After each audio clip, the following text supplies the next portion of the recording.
Everybody's doing something and everybody has a story. Join us and a few friends along our journey as we ride ours. Welcome to the What Are We Doing podcast.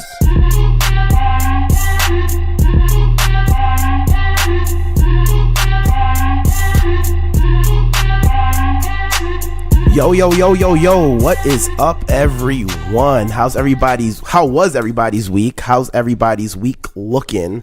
I hope everybody's having a good time. Thanks for tuning in for another week. This is your host, Kadeem Brown, live in the flesh, back like I never left. So unfortunately, we don't have my man Hansome with us today because he is, I don't even know what really happens. He did surgery or something on his leg. So he's kind of not rocking with us. He's out of commission for the next couple of weeks. So you might get me for another 2, 3, 4 weeks. I don't know, but this is the better half of the podcast anyway. So you guys are going to be good. But I do have somebody. I didn't leave everybody in the empty. I brought somebody with because I know you guys do not want to listen to me for the next half an hour alone. So I brought my man Ron here. He can introduce himself. I grew up with Ron from high school, one of my day ones.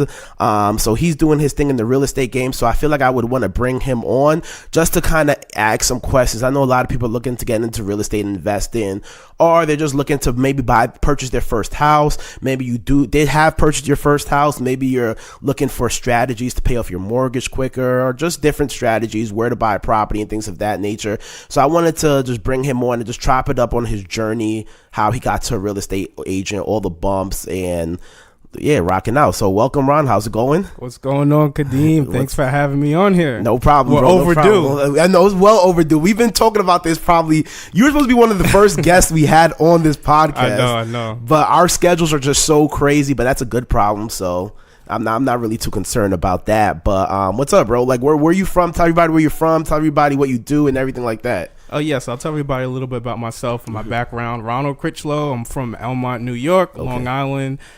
Basically, I grew up here all my life. And just a little bit about my journey. My background is in sales and marketing, and now real estate. Nice. Been dealing with real estate since 2015. It's been up and down journey, as you know. And it's a lot. It's a lot to go through. I'm now a realtor, so I'm an investor and a realtor. Nice. I have my own investor business, and I also have my real estate license to help serve buyers and sellers. Dope, bro. That's dope. When did you get your real estate license? I got my real estate license, I think it was the end of 2017. End of 2017. Yep. And what's the process of getting your real estate license? So the process of getting your real estate license, there's a lot of people that's saying they want to get be an agent or be a realtor, and they think it's so hard, and it's really not. All you really got to do is just, at least in New York State, you gotta get the online course. Okay. It doesn't have to be online. You can go to school, or for me, I did it online. You go through the course, you pass the course exam, and then you take your state exam. Okay. So it's really not a long process. It literally took me maybe a month and a half tops. That's not so bad. To get everything done. I was fortunate to pass my course exam the first time and the state exam the first time. Dope. That's not bad. Yeah. So side history, I actually passed that test too. Like I took the course. I think I was talking to you when I did it. Yep, you were. I'm not sure. Yeah. So I took that course. I passed that course, but I just never followed up on it because the reason why is because I was like, I want to be an investor. And the more I was taking that course, I took the in-person course, and the more I was taking it, I was like, this is kind of setting up for me like a whole job thing. I think it's not really the investor side that I wanted to do, but I was like, what, let me just follow through with it. And I just finished. I even passed the state test, but I never really went to an agency or anything like that. I just kind of got it, and I just kind of used it for general knowledge. Understood, so that's kind of the route that I went to. But before you even got into real estate, got the bug of real estate, what were you kind of doing before that? Before real estate, what was I doing? I was in banking. Okay. I was I worked for Capital One. I worked for Bank of America. So that's where I really got like a lot of my sales and customer service background. And it was also, transitioned into what I'm currently doing now, learning those skills. And I also was in the cable industry as well. Yes. What made you leave the high finance industry? At that time, I think this was like 2015 or 2016 when I left. That was like the corporate America. Yeah. And I was just over it at that. For me personally, I was just over it at that time, being boxed in 8 hours a day. So I had to transition into something else. And I was always curious and always wanted to do more. So I was always looking at stuff online, and then came across real estate. That's not bad at all. Yeah. And how long was that transition from until you were working in finance to you were like, you know what, I'm out of here, I quit? And like, how long before you got that, you know what, let me try something else, until you actually like pulled the trigger and said, I'm out? Well, it took me, I think I was in banking since like 2012, 2013. When I started at Bank of America, I got promoted to Capital One. Then I got promoted again within Capital One. And then I was also involved in network marketing. Everybody hates that word, network marketing. I was involved with network marketing, and that's what actually opened up my mind to want to learn and do other things. So once I was in my network marketing business, I was like, yo, I don't even want to do a 9-to-5 no more. Now, I should not have left at that time, but that's what really opened up my eyes. So I was in banking for some time. I'd probably say like 3-4 years. Before you left. Yeah. It's funny because a lot of people started from that network marketing, like so much different, because we've been to a lot of together. Man. We've been to a lot of network marketing and stuff. So I feel like that's the first niche of like, yo, that independence, doing this, starting my own business, doing this thing for myself, not really relying on anybody else. Like the work I put in is the work that I'm going to get back. So I feel like a lot of people started from that whole, that MLM, that's what it's hashtag MLM. That's the wave right there. So after you kind of transitioned out that whole phase, and now you're a full-time agent. So where do you usually work? Like, where's your area that you cover? So basically, I mean, I'm all over. I mean, I could cover Brooklyn, Queens, Nassau County, but my main niche area, I would say, is more like Nassau County, Queens. That's why I focus on the majority of my clients, who I typically work in the most those are the areas that I really do the volume of my business. Okay. And if somebody wanted to kind of purchase a house in those areas, like, what's the process right now of purchasing the house? Like, I know there's so many ways. I know there's programs out there that it's like zero down. You can there's programs out there where it's like 3%. There's programs, there's so many different ways to do it. So say if I'm on like a first time looking into the market, I want to purchase a house, how do I kind of go about that? Great question. So, I come across a lot of buyers, people like to skip steps. So, people like to. That's me right there. I'm taking the quickest path. I come across people, they're like, show me your home, this and that, 400,000, 500,000. I'm, this and that, and I kind of move backwards. So I find out, what they're looking for, price range, bedrooms, area, school district, taxes, all that good stuff. And then I asked them the last question if they met with their banker. Okay. A lot of realtors, they'll ask you that up front if you met with a banker to get your pre-approval, because they don't want to touch you. I'll work with you if you don't have your pre-approval, but I just need to understand where you're at. So the very first step is going to your banker. You got to get that pre-approval. The banker is going to tell you based off your finances. They're going to go through your W-2s. They're going to go through your tax returns. They're going to look at your bank statements and a couple other things. And they're going to see how much they believe that you can afford based off your debt to income ratio. Okay. So when I say debt to income, based off how many credit card debt, car loans, mortgages you may have compared to the income you have coming in, they're going to look at that and they're going to approve you for X amount of dollars. That is the very, very first step to purchasing a home. So before I even talk to a real estate agent, my first thing is to go to my bank. Absolutely. Any bank that you would recommend to go to, or how does that work? I don't have any specific banks. I do have bankers that I do work with. So, I mean, if anybody wants a recommendation, I have bankers that I specifically work with who I know can guide you from point A to point B to getting the process done.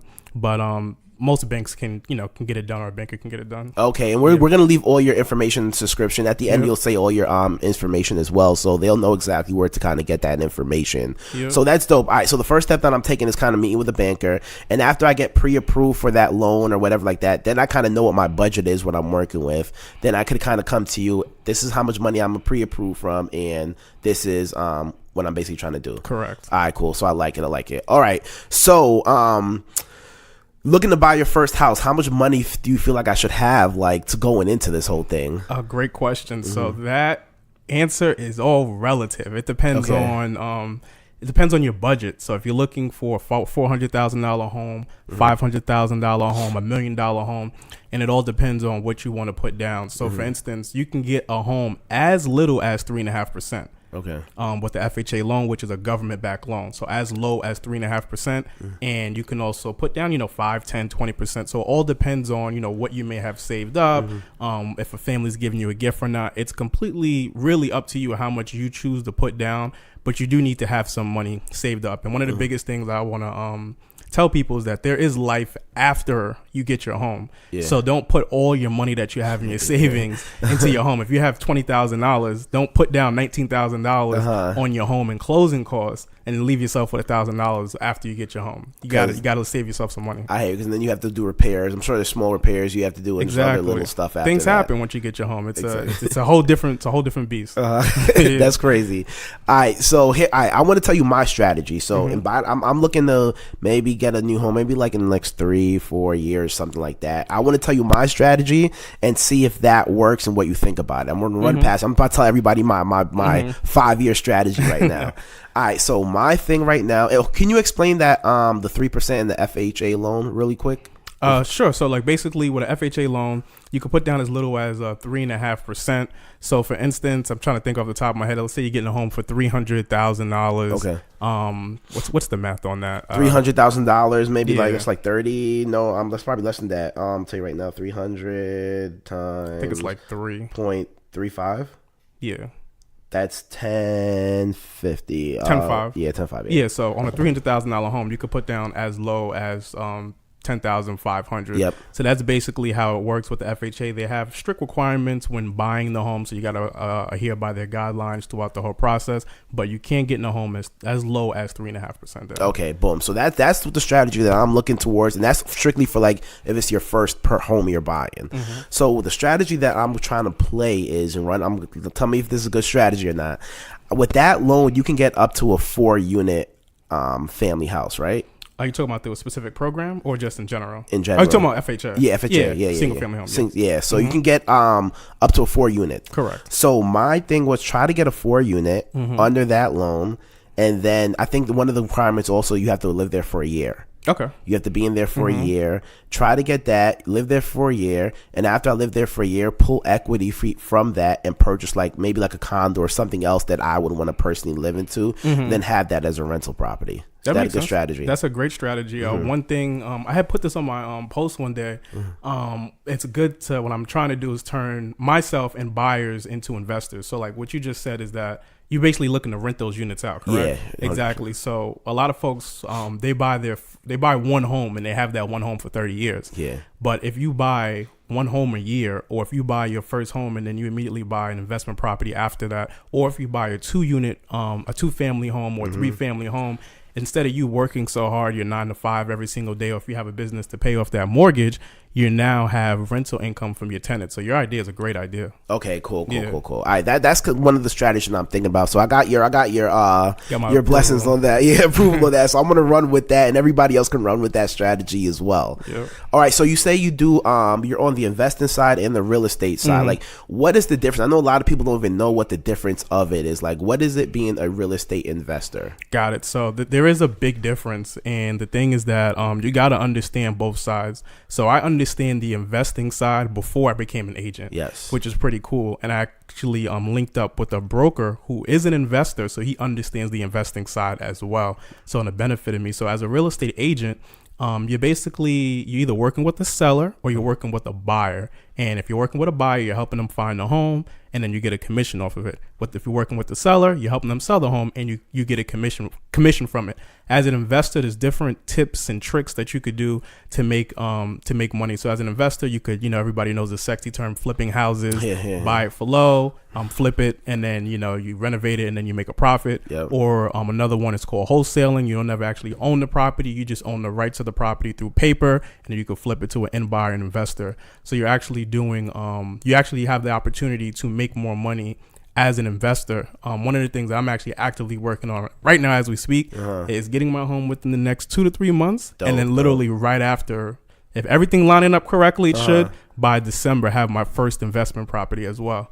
So one of the biggest things that you want to do is when you're looking to buy a home, you want to look to get an investment as well, whether it's the same home or whether you get another property. But there is a difference between being a realtor and an investor, and you could do both, but you just have to understand the difference. Okay. And on the realtor side, I know it's a very, very, very hard business to make it into. Like very, very hard.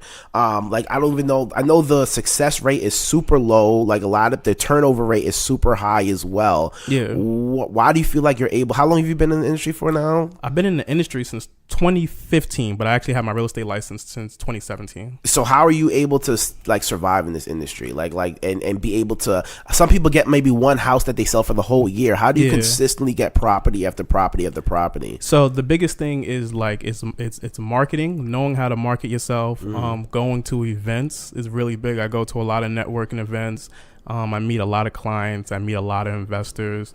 And then also, you could focus on this full time. You can also have, there's something called multiple streams of income. There's also ways to make money as well. You can do online marketing, have an online business. There's so many sales. There's so many different ways to help, because when you first get started in real estate, it's not the easiest thing to make money right off the bat. So you need to have some type of, quote unquote, say a side hustle as well to make money. But the biggest thing is really networking. I've met a lot of great people through networking. I've met your business partner, Hansome, was down here today, through networking. And networking is really, really, really, really big. I mean, that's the same way I met him as well, through networking and everything like that. So there was like one year where we met mad people and everything like that. So we put in a lot of work, even though the same page where we met a lot of people and everything like that. But a lot of people get it confused, like when they get into industries like that. Even my industry, like financial advisor industry, a lot of it is sales and marketing. So like just as much money as we put in like our education and learning like what we're offering to clients and things of that nature, we put a lot of money into like sales, like to marketing and different things. Like for this podcast cost me time and money to do. My Instagram, my Facebook, I have email marketing, websites and stuff like that. So we put we have to have a separate budget in our month just for marketing. All the money that I bring in, a huge percentage goes out of that and goes right back into myself to keep on developing, whether I'm taking courses, whether I'm doing marketing things of that nature. So it's very, very huge. If you're in one of these industries, whether it's like sales industries or whatever it is, like networking and marketing is huge, huge, huge. That's why even my industry, I see a lot of people fail, because even my industry, it's a huge turnover rate. There's not a lot of successful financial advisors compared to how many financial advisors there's actually out there. So, and the biggest thing I see is the people who don't succeed are not marketing themselves, because when you get in our industry, like you have your natural market. Your natural market is your friends, your day ones, people that you grew up with. Those are the people that you're going to attack first. If you, a lot of the times, if you grew up with somebody, they're not going to do business with you, like, because they know you, they know you when you were younger, when you were in high school, when you were doing some crazy stuff. So they're like, I have to see a little bit of success before I start working with you. So right after you tap out of your natural market, it's just like, yo, that's where that's where we see you're gonna sink or swim. They call it the cold market. The cold market, exactly. Yeah. Cold. Yeah, like start. Let's see if you can bring in people that you never met before, and that's where the networking comes. Even myself, I find myself like, yo, going out to, like, every day I'm going out. Even a lot of times when I just go eat lunch, I might just go eat lunch at a bar, because you never know who I'm going to meet. If I'm just doing busy work, instead of staying in my house and doing busy work, I might go to a cafe. I might just do everything that I try to do right now is try to limit as much time that I'm spending in the house and just being out there networking and just trying to rubbing shoulders with people and things of that nature. Now that's powerful. Just to piggyback on what you said on the networking is powerful, but another thing is, like you mentioned, courses. Like education is like huge. Like I never stop educating myself. True, I'm still buying courses. Same. I'm still going to events. I just came back from an event in Atlanta last month. I bought an online marketing course earlier in the year, the beginning of the year. So it's just like, you have to learn how to continually evolve and to educate yourself in your industry, so you're always at the top of your game. Exactly. And like if we stay on education, it's huge for me, because I think, like both of us, I'm always in the course. Like right now I'm in a credit course, and right now I'm in a social media marketing course to kind of better myself on social media, where we're always in courses. I'm listening to a book right now. I'm listening to the Gary Vee Sold or Be Sold book. I'm listening to that, and even when I'm in my car, I rarely listen to music. I'm just always playing the Audible or something like that. So it's just continuous education. I feel like all those small courses that we took, I spent thousands and thousands and thousands and thousands and thousands of dollars in courses. Some were good, some were like BS, but I spent a lot of money, and I feel like I took a little bit from all those courses. But I've been buying those courses from like maybe like as soon as I finished college, so like 2014, 2015, I've been using those courses in just different courses. Up till now, I'm still buying in courses. And the more money I make, the more money I spend on courses. Yep. So for me, I'm always trying to be locked into some type of course and some kind of education, because I feel like that's what got me to this point right here. Just kind of like going around and learning from other people and things of that nature. That's powerful. And also when you're doing this stuff for your in your industry, like for me, for real estate, and for folks for their business, the courses is powerful. But one of the biggest things I learned when I went to this event in Atlanta, I learned so much. And the guide said, take 2 things. Like, you can't take everything with you when you go to an event or when you buy a course. So when you're doing that course, for anybody out there who's purchased a course, you're gonna learn a lot of information. But take that 1 or 2 things and like implement it like immediately, because you can't implement everything at one time. And that's why we take so many courses to try to grab something, that one or two things from this course that's gonna really help me and propel my business. That's super, super huge. So like looking for like, what are your future plans in like real estate and when it comes to events? We kind of heard of like your kind of strategy, how you're gonna buy your first property, but actually on your real estate side of the business, where are you foreseeing in like the next 5 years? The next 5 years. So I have this mapped out. I think I started doing this like 2 weeks ago. So I started mapping out, because I plan on having the home by like my home by the summertime and get an investment property by the end of the year. And I started to map out a game plan going into the end of 2019, going into 2020, to try to buy at least one house a month, or at least one house every other month. So now being a realtor is great, and I love that, but you could you get rich by being a realtor or being a real estate agent, but you build wealthy by having rental properties. So that's my the end goal is having rental properties, and by being able to position myself to get my hands on my first one, and then to just duplicate that every other month through syndication of having partners and other investors on the deals. It's gonna help me build wealth through income properties. So the next 3 to 5 years, man, I'm gonna be going to Hawaii and Aruba and just Don't traveling. Don't forget about us little people, bro. Traveling and just having fun. Don't forget about us little people. I'm not gonna be forgetting about nobody. One of the biggest things you said right there, and I use this in my business as well, is you said partner with people. Like, that's super, super huge. Is like, okay, so I'm going to talk about how it works on my side and like in the finance industry, and then you can kind of talk about how it works on the real estate industry. So like in my business, I'm still relatively new. There's a lot of senior advisors. Everybody's very helpful in the industry that I'm in the financial advisor industry. There's people that specialize in certain stuff. So some people might specialize in let's say like working with teachers, working with pensions, working with schools, working with small businesses, working with people that's about to retire, annuities. So once you get in like maybe like a couple of years, then you kind of find your niche. So right now I really don't have a niche in the field. I'm kind of like working with my natural market. So what I do is like, so I have this really big case that I'm working on right now, and the client is a small business. They're looking to like offer 401k plans to all their employees and things of that nature. So for me, what I do is I team up with another senior advisor, and instead of trying to go out and tackle this whole project myself, which I can do, I have the tools necessary to do, I team up with another advisor who's been there for years and years, and he specializes in small business. All he does right now. If you throw him anything else, you can't talk to him unless you have a small business. So I went to him and I was like, I explained to him the case, and he said, okay, I'll work with you. We split the whatever money we get from it. We do split that, but now I have the knowledge on how to do it right. I'm going to build a good relationship with that client because I'm doing it right. I have 20 years of experience sitting right next to me. So that's the kind of how we kind of partner up in the finance industry. And like, how does it kind of work on the real estate side? Oh, great. So like, for instance, like, so like as a realtor, like on the realtor side, it could work.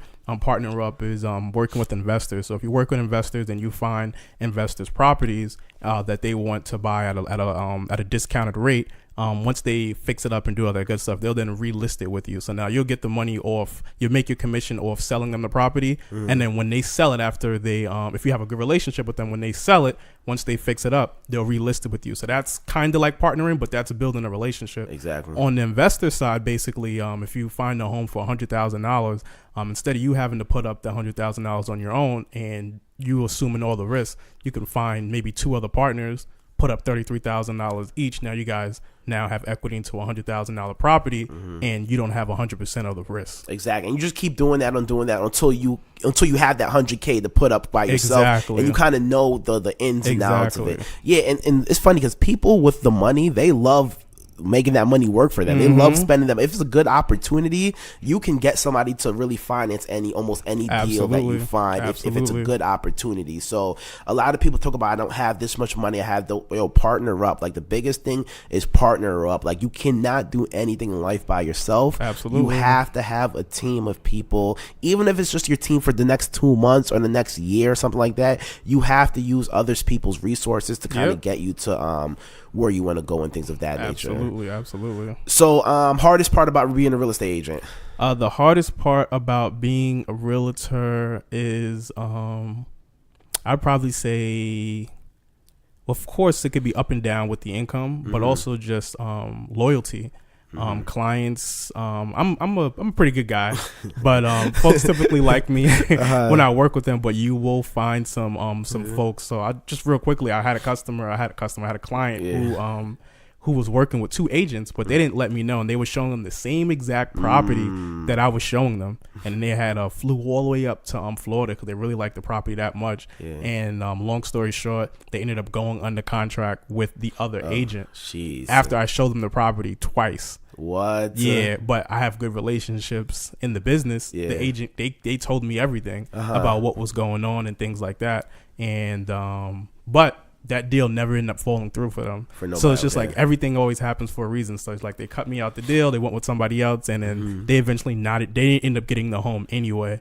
But loyalty, man. There's no loyalty in the real estate business. Like there's you want to be loyal to the people you work with, but people aren't always going to be loyal to you. So when you're trying to make money and then you need to build loyalty, it can be very, very difficult. I hear you. Morals start getting crossed and everything like that. I definitely see that. I had a question. The question was, all right, so on your end, on your end of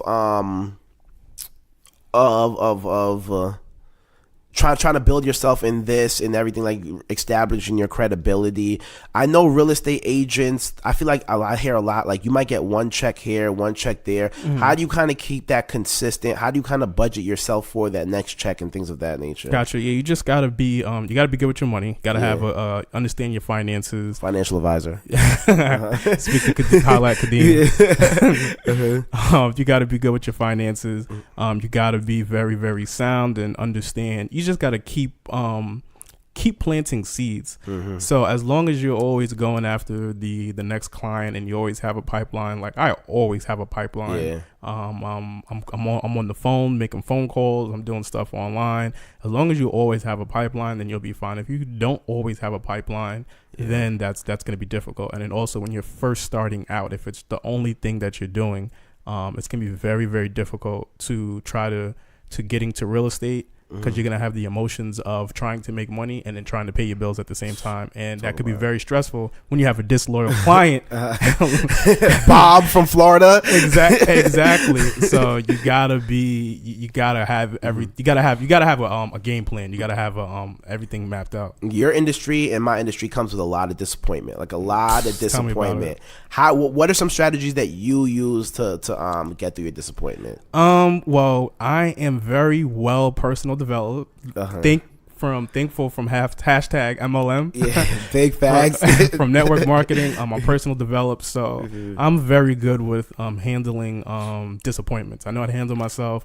I try to not let it get the best of me, and I try not to retaliate in negative ways. So I'm just sound minded. I stay calm in situations. And I just move forward to the next client or to the next deal. For instance, if something is in bothering me, but you gotta try to stay if you have this lash out mentality or get upset and too aggressive, it's not good for business. Yeah, I agree with that because it's the same thing over here. I feel like what helps me out a lot is that personal development. Like we've been building like our personal development because we've been book after book after book, especially when we first started book, mentoring, everything like that. So like the mental side of things, I feel like even myself, I'm like really secure on that. So like disappointment really doesn't hurt me or anything like that. Like I know that's just the name of the game. Like you're going to be disappointed. You just got to keep on getting up and just keep on moving to the next one. And I feel like something you said previously was like the way to not be disappointed in the sales industry is to keep that pipeline full.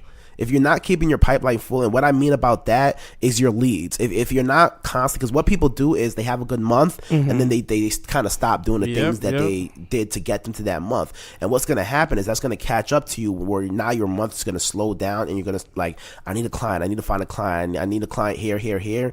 And things like that. Once you have like, say, like when I first started, right? I'll have like one or two. Obviously, everybody starts with that one client. Yeah. But my life was revolved around that one client. So I'm like, yo, I got to make sure they're good. Am I contacting them too much? If I'm not contacting them enough, like, let me do this. Now, since my pipeline right now is full, it's kind of like when people reach out to me and they're like, oh, I can't meet with you or this, like that. I'm not devastated. Yeah, it's okay. It's even comes to a point where like, for me, my personal rule is like, if you miss like 2 meetings with me, like I'm never seeing you again. Like when I first started, I can like you can miss 100 meetings. I'm like, yo, when are you good? When are you good? When are you good? It's okay. But now my time is just so valuable. It's just like if you cancel twice on me, like you gotta, I'll recommend you to another advisor because that's not the kind of client I want. Because I need to be on time. I got way too much things going right now. I got other people that's not like I'm looking for new clients right now, and I'm trying to cater to the clients that I have already. So like my time is super valuable right now. So it's like I'm constantly on the move. And I think a lot of people, even like new advisors, I'm a new advisor, but even newer advisors that I'm coming on, like they had this one case and they're like, damn, like this is not working. They're talking about this one case. They're talking about it. I'm like, yo, go find another case. Like, fuck this person. Leave them alone. Like, just go find something else. So I feel like in our industries, that's the biggest thing. It's just trying to keep that pipeline full. And you do that from marketing and everything like that. If you had a couple books to recommend, like you said you're really big on personal development and everything like that, what are some of those books that you would recommend? Oh, man, couple books. The first one that comes to the top of my head, people probably heard is Rich Dad, Poor Dad. Classic. Great book. Robert Kiyosaki talks about real estate. What's another book? How to Win Friends and Influence People. Yep, I just gave somebody that book. He's listening to this. I never give out books to anybody, and I let him hold that book. So if you're listening to this right now, somebody else just co-signed it that we didn't even talk about it. So make sure you give me my book back after you finish reading it. I'm not, and just let you guys know, this is not scripted. This is just books off the top of my head. And then one of the books, actually, I still have it. It's like it's literally sitting in my office, and I see it every morning. What is this? The Dale Carnegie. What is it? Dale Carnegie. Andrew Carnegie. The what's the name of that book? It's the infamous. Oprah read this book like 8 times. Damn. I forgot the name of the book. I don't know how. No, we're gonna get it. We're gonna get it. Don't worry, we have time. They're listening to us. I know he. Somebody's screaming out in their car. He interviewed all the richest people. Damn, what is this book called? Richest people in the world, and it's not even hitting me right now. But oh my goodness, what's the name of that? Somebody's screaming out. We're not leaving this until we get it. Don't worry, they will wait. Think and Grow Rich. No, it's not. Is it Think and Grow? Yeah, Think and Grow Rich. Think and Grow Rich. Okay, I'm bugging. That's a classic. Yeah, right it's there. a classic. And the thing with that book is that you got to take certain principles from that book and apply it. So like, one of the things for me was, I think it was one of the chapters was the power of negative thinking.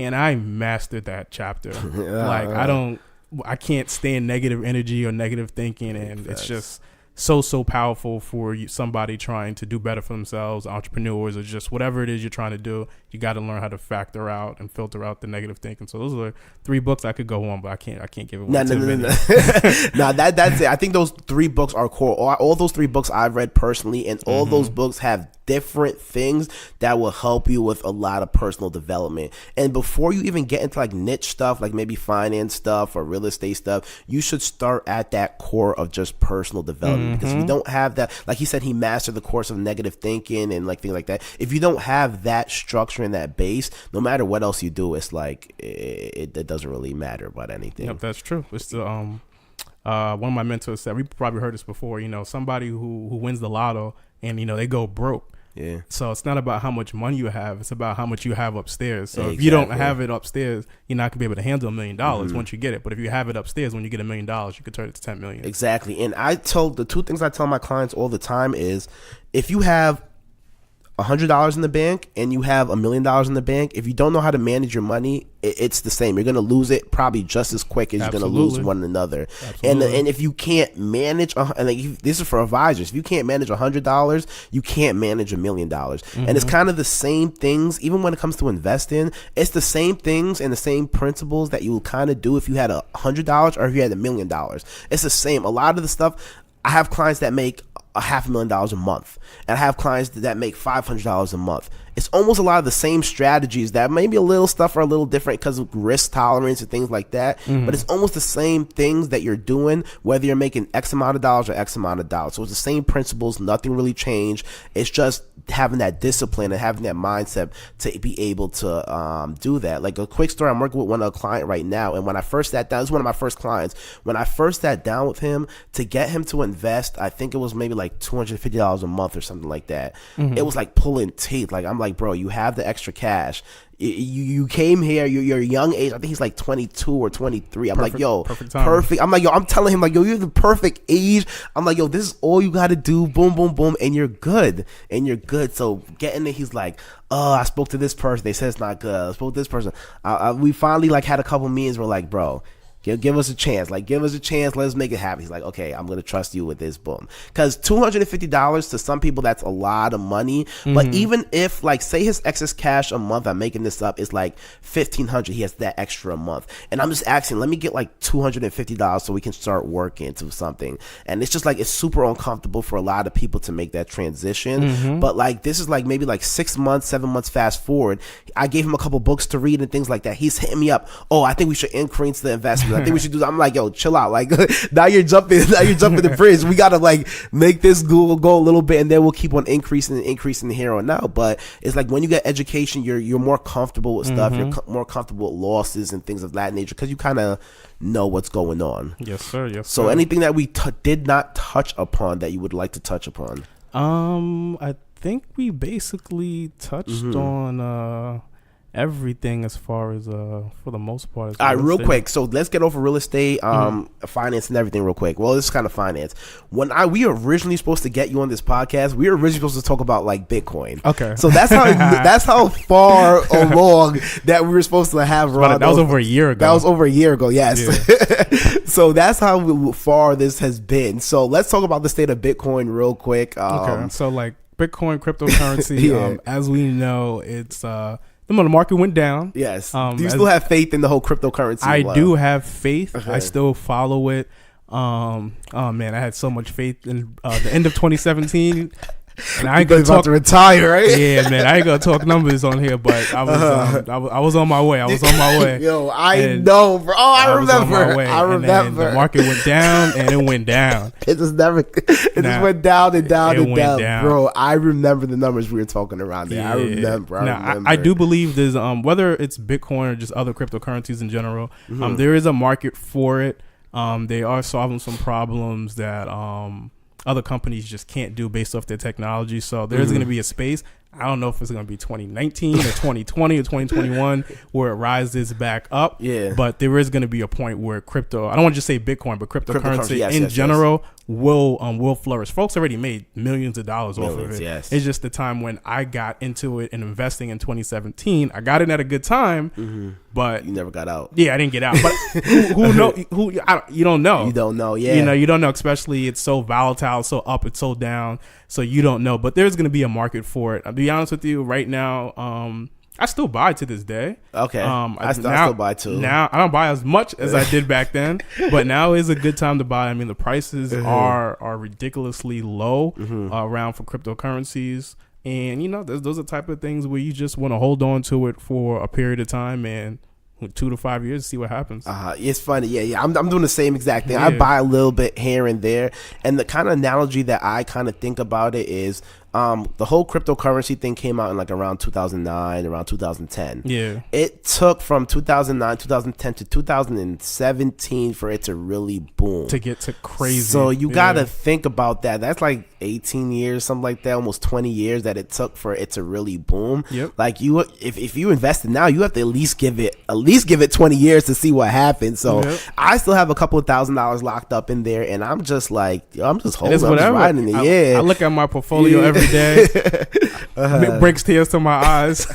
Yo, bro, you was up. You was up. I remember. But I know I don't need the money that's in there. Exactly. The couple $1,000 that's in there. So I know in 2 to 5 years, if it's there, then it's there. But I think it's definitely going to have multiplied. And it's just going to be like it was extra money because I don't need it right now. Exactly. And that's the same thing. Like when you invest, you kind of always want to, like, that's an investment. When you invest, you always want to invest money that you're willing to lose. That's the big thing with investment. So all the money, like people were stressing about this and that. Every penny that I put in there, I went in there knowing that, I'm throwing this money in the air. It might come back, it might not. So that's the kind of strategy I went with it. But I enjoy. Thank you for coming on, bro. I appreciate it. It's well overdue. You'll definitely be back on. Absolutely. Maybe H will show up this time. But let's leave your information where people can follow you and where anything like that. Appreciate you having me on here. You can reach me on LinkedIn, Ronald Chrichlow, Instagram and Facebook, saying Ronald J. Chrichlow. Chrichlow is spelled CHRICHLOW. Ronald J. Chrichlow on Instagram and Facebook. Ronald Chrichlow on LinkedIn. And text me all that information, and then when I'm writing this up, I'll put that in the description. Gotcha. And everybody will be able to follow you. You can follow me on Instagram at Kadeem Brown. The O in Brown is a 0, so everybody remember that. We're still working on the whole Kadeem Brown. We will get that by the end of the year. Everybody, thanks for rocking with us. Thanks for tuning in with another episode. Yes, sir. Thanks, Ron, for coming on. H will be back whenever he's back, but I'm gonna hold it down until then. I hope you guys appreciate this.